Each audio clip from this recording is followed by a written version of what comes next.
శ్రీకాకుళం కాశీబుగ్గ శ్రీ వెంకటేశ్వర ఆలయ తొక్కిసలాట ఘటన విషాదాన్ని నింపింది. భక్తుల రద్దీ కారణంగా క్యూ లైన్లలో చోటు చేసుకున్న తొక్కిసలాటలో 10 మంది భక్తులు మృతి చెందారు. పలువురు భక్తులు తీవ్ర గాయాల పాలయ్యారు.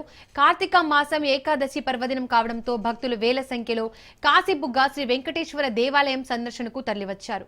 క్యూ లైన్లలో రద్దీ నేపథ్యంలో తొక్కిసలాట జరిగిందని, భక్తులలో ఎక్కువ మంది మహిళలు చనిపోయినట్లుగా సమాచారం. మృతుల సంఖ్య పెరిగే అవకాశం ఉందని తెలుస్తోంది. పోలీసులు, అధికార యంత్రాంగం గాయపడిన వారిని ఆసుపత్రికి తరలించి సహాయక చర్యలు చేపట్టారు.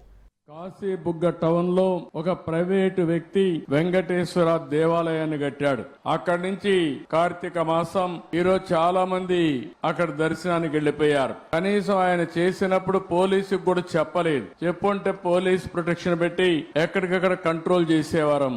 అది చేయని దానివల్ల అక్కడ వచ్చిన వాడు కూడా ఒక ఆర్డర్ ప్రకారం లేకుండా, క్రమశిక్షణ లేకుండా 9 మంది తొక్కిడికి గురయ్యి చనిపోయే పరిస్థితికి వచ్చారు. 5 మందికి ఇంజరీస్ కూడా అయినాయి. ఇది చాలా బాధాకరం.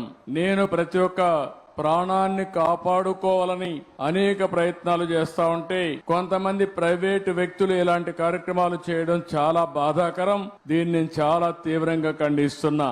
ఈ దుర్ఘటన పట్ల చాలా సీరియస్ గా తీసుకుంటూ ఎవరైతే దానికి కారకులో వాళ్ళందరినీ కూడా ఇమ్మీడియట్ గా కస్టడీలో తీసుకుని పూర్తి విచారణ చేసి తర్వాత ఏం చేయాలో తదుపరి చర్యలు చేపడతాం. ఇలాంటి సంఘటనలు ఈ రాష్ట్రంలో జరగడానికి వీలు లేదు. మనం కూడా బాధ్యతనే ఇది చేయాల్సిన అవసరం ఉంటుంది.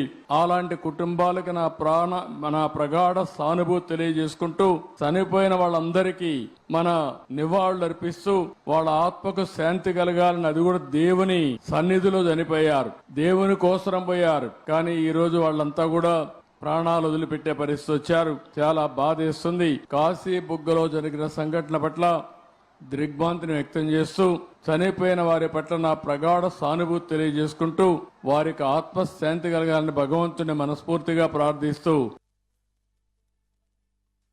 కాశీబుగ్గ టౌన్ లో ఒక ప్రైవేటు వ్యక్తి వెంకటేశ్వర దేవాలయాన్ని కట్టాడు.